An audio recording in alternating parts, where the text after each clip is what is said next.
1959, at Street's Grocery in Whitefish, Montana's special spice was born. Alpine Touch.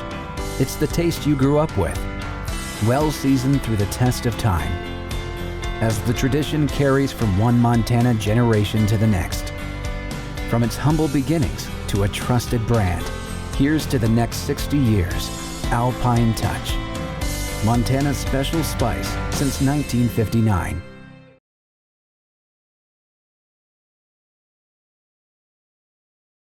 This past weekend, and then looking ahead to Eastern Washington. Coach, we'll start with that, and then we'll open it up to questions for the group. Okay, great. So in regard to last Saturday, we're fired up to be 3-0. We're excited about being one of the top-ranked teams in the country. It was a great homecoming weekend, a great day in a packed stadium, and our fans were great. It was just it was fun for everybody in a 39-7 win. So we were explosive. I don't think we were sharp enough after watching the film. No one's real satisfied with where we are yet, so we're going to get back to work this week and work to improve. That's why we practice, and that's what the spirit of what we're going to have when we go out there this week. Also excited to go on the road and conference play and try to get to 2-0. Playing Eastern Washington, their offensive numbers are very impressive, almost video game-like. Their quarterback, Eric Barrier, is a good kid. He's a preseason pick for offensive player of the year in the conference, and he hasn't disappointed certainly anyone that's paying attention, and it should be a good game.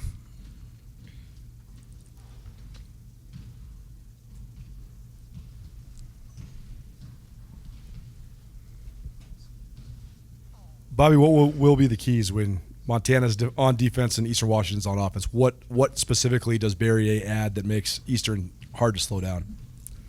Add as far as what skill set does he bring to the table that puts pressure on defenses? He's an accurate thrower downfield is probably his strongest thing. So I think when you're in coverage and whether it's man or zone, everything when you get downfield, it's all man. You got to be tight in coverage because he's an accurate thrower downfield. Robby, what do you think of this challenge? Obviously, you look at the numbers. You guys are giving up 7 points per game. They're scoring 50-something points per game. So, I mean, what do you think of just this challenge as a whole? It's a great challenge. They're going to put us in situations where we got to cover and where we got to tackle, and it'll be fun.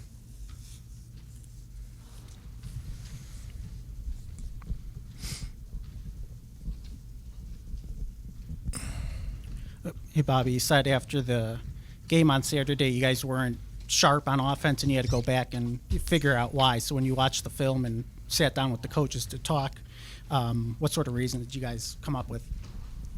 We just weren't sharp. We didn't execute very well. We let guys off. It's just simply getting 11 guys to do the right thing and not having breakdowns.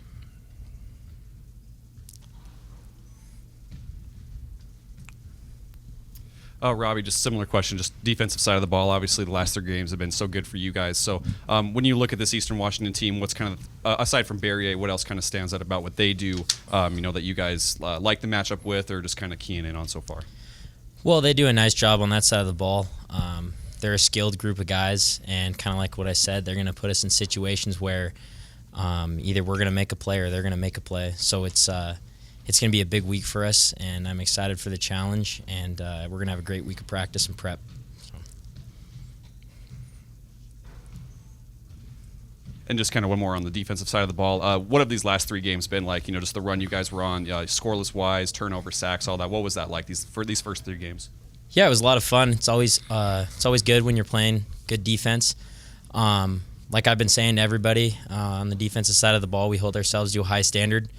And when you do that, you're able to play stout defense. And kind of like Coach was saying last week, I don't think we got to that standard, so it'll be good to get some corrections in this week and be sharp throughout our preparation for East Washington.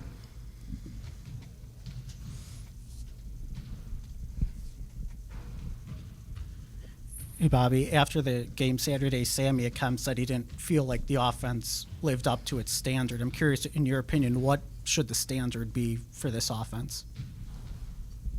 Well, to execute cleanly. That's what he's talking about, and that's what I just said a second ago. I mean, got to execute cleanly. Coach, how would you describe Eastern Washington's defense? What's the base, and what do they do well? They're 4-3 with a nickel player, so sometimes it's 4-2-5, depending on. I mean, if you want to differentiate between the linebacker and the nickel guy coming in, structure doesn't change too much. A lot of one high safety.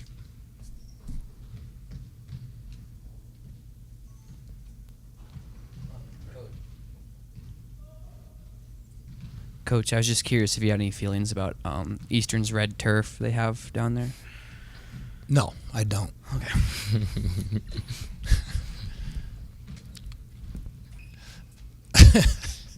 Wouldn't look good in the backyard.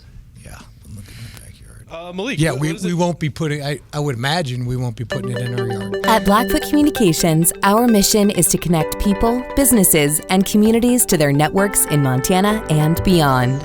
Through Blackfoot sponsorships, local ambassadors, and public programs, we support initiatives such as the Emergency Broadband Benefit, fiber deployments, and community events. For information on our commitment to improving our communities with fast, reliable, and secure internet access, go to blackfootcommunications.com/news. Impact the game, not only on offense for you, but on special teams, and then in a matchup like this where it could come down to some big special teams play, just kind of your excitement mentality, especially on the special team side of things for you.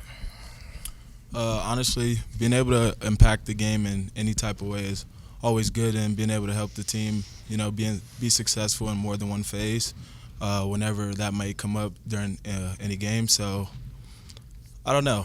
Going into this game, as Coach was harping on, just kind of executing things, whether that's on offense or on special teams, just being in the correct schemes, having a right blocking assignments, just executing things fully. So I feel like if we could do that this week, and I feel like that would be the point of emphasis this week. So if we could do that, we'll be good going into the game this Saturday.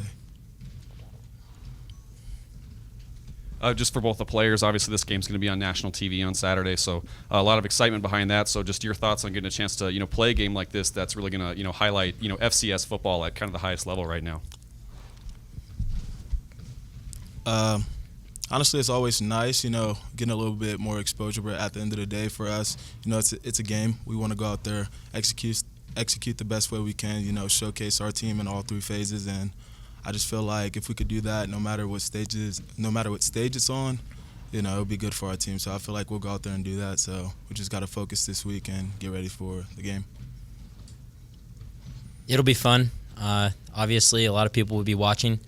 It'll be good to represent the state and our university on the national stage, and I'm excited, and everybody else on the team is excited, and we're really looking forward to it. These guys should handle it. They're better than I am, for sure. More fun to talk to, I guarantee you that. It was a college reunion in the parking lot after the game. You should have showed up out there. You'd have known everybody out there in Lot Z. I was sweating my butt off up there. Malik, this is a question for you. Coach Baldwin last week talked about drawing up plays on napkins, and they should work. I was wondering about the kickoff return. Did that turn out just exactly like it was supposed to? Can you take us through it? It sorted perfectly to a T. After watching it all week, watch how it sorted, and then watching it in the game, it was perfect. From me catching it to me, everything just opened perfectly. It couldn't have been blocked more. It could have been blocked any better. The guys up front did their thing. Sosa's the off returner. He made the hole for me, and I just hit it how we have been doing all day in practice, and I was glad we could get in the end zone, honestly. Great feeling. Did you watch it yet? Yes. Malik, on that note, a lot of times the guy who with the ball in his hands gets a lot of credit, but there's so much schematic, so much execution that goes into a kick return. So what do you think of the kick return unit and how they're opening things up for you? I feel so confident with them blocking for me. I feel like they could find a seam for me. All we need is a seam, and I feel like they block it really well. We've been together a while, and it's just starting to execute. And I feel like if we get some more opportunities, we can make some more big-time plays on the special teams unit. Everyone watches when those guys are on the field just because of the preparation they do and the chances of a big player likely. This is for any or all of you. We know you guys don't like playing at night games, but you are 2-0 in night games this year. So is there anything specific you can point to as to why? I don't know. Probably They're just, college guys. They don't wake up till 5 o'clock. I'd say routine. We stick to a tight schedule through what we call the final 48 of the game. And, I guess one positive about being on the road, playing on night, is there won't be many distractions. We'll all be in the same area and all on the same schedule. I want to follow up with you, Robby, about that. Oftentimes, the chance you guys have to watch the game the most is when special teams is happening. Mm-hmm. So what did you think of Levi Janicaro blocking the punt? Because he's a guy who's put in a lot of work, and that was kind of his first moment there. Well, it was awesome. I was just jogging off the field, and all of a sudden, I saw just the end of it because we were coming off the field, and then I hear the thud, and I see everybody scrambling for the ball in the end zone. But it's great. I love watching the special teams units play because they work as hard or harder than anybody else on the field. Specifically Levi, I think he's an awesome teammate. He's a hard worker, and I'm just happy for him and that entire unit to make a play. It's something we talked about all week, so it was awesome to see us get a score in that unit.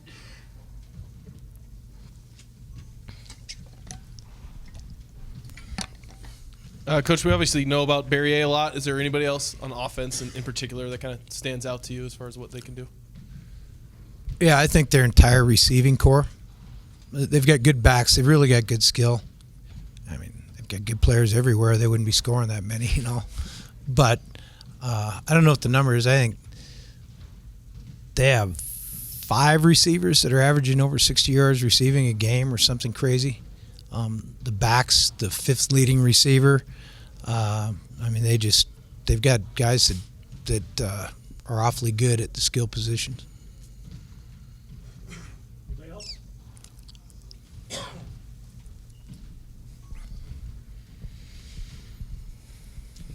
When you mentioned their receivers, obviously your cornerbacks are going up against them. That's a group you guys have reworked and brought some transfers in. How would you evaluate their play through 3 games?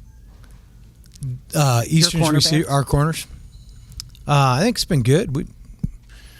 We've only given up 14 points, so they're doing pretty good, I think.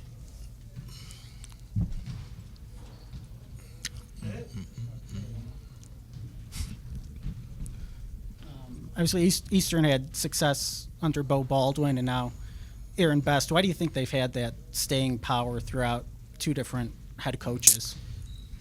Well, they're pretty good with Paul Wolf before that, Dick Zorns before that, and Mike Kramer between those 2. So I don't know. I haven't really done an evaluation, but they've been good for a long time. Thanks, everybody. At Blackfoot Communications, our mission is to connect people, businesses, and communities to their networks in Montana and beyond.